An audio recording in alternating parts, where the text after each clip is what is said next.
10 videos in 10 days. That is the challenge that I've just finished. And I'm gonna be honest, it was a lot more difficult than I thought, mainly the talking to the camera part.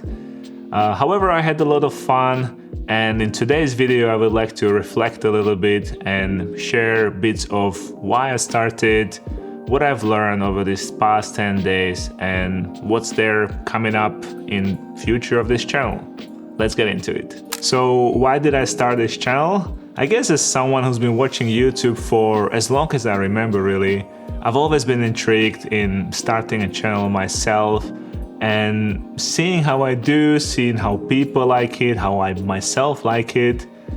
But it's just never been the right time. There's always been some excuse or genuinely just a lot of work professionally or busy personal life. However, being based in the UAE, the last 3 months haven't been exactly the best, I guess. Although we are now in the post-conflict phase and things are calm and everybody feels safe, the work isn't really there yet. So instead of just sitting at home and watching my cameras collecting dust, I thought this would be the right time to try out YouTube. So here we are. 10 videos into my YouTube journey. These are the few things that I observed and would like to share. Number 1, structure. This was something that was a lot more difficult than I anticipated, trying to keep the videos cohesive and structured from the beginning to the front. When I was starting, I thought I'm just gonna pick a topic or a couple of questions or something that I'm familiar with, and I'm gonna just say a few words about it, add a few cuts whenever I hiccup, and that's the video. And what ended up happening is that I spent a lot more time than I would be willing to admit recording some of these videos. And that's not even me trying to achieve perfection. That's just me trying to get to the point where I'm okay with, okay, someone might see this or watch this. There is a long way to go until I feel like that I'm a good speaker and I will not cringe at watching myself. Number 2, voice tone. So this is something that's been such a discovery for me. I never imagined I sound so different to what I would imagine in my head when I talk. And that's not to say I've never heard myself talk anywhere, but I've never done a dedicated talking to a camera recorded with a professional microphone thing. And it just made me so much more aware of all the ms and ahs and ns and unnecessary bits of speech that I do when I talk.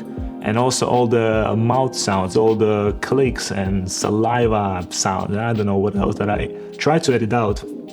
And you see even now, man. Your voice is cracking. Moving forward, I'm gonna try to really improve the way I talk on and off camera, just in order to get better at it and for the pleasure of whoever I end up talking to. Number 3, getting better at filmmaking. So if there is one thing that I was not worried about coming into this, it would be the production part of it, the filmmaking, the recording, as this is something that I do for a living. Doing this on my own time and being the person in front of the camera is something that allows me to play very freely with the look, with the little compositional differences, and with the mic positioning that I don't normally get on a commercial shoot. Usually things are a lot more rushed and you might have dedicated people for some of these things, or you have other people who have different opinions that you need to cater to.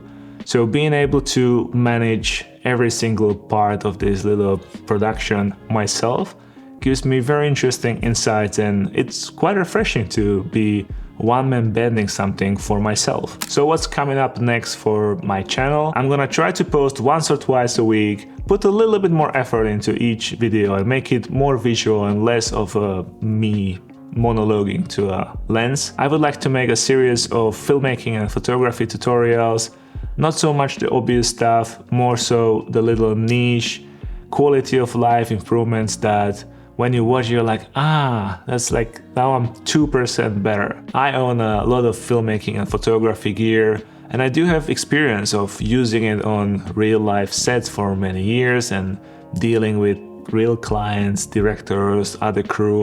And gear, as much as we all like to say gear doesn't matter, oftentimes it does play a big role. So here and there, I would like to throw in a rather unfiltered review or just bunch of opinions or hot takes, if you will, about that. And lastly, I'll keep making these sit down and talk to a camera videos every now and then, just to check on the progress and answer some questions perhaps.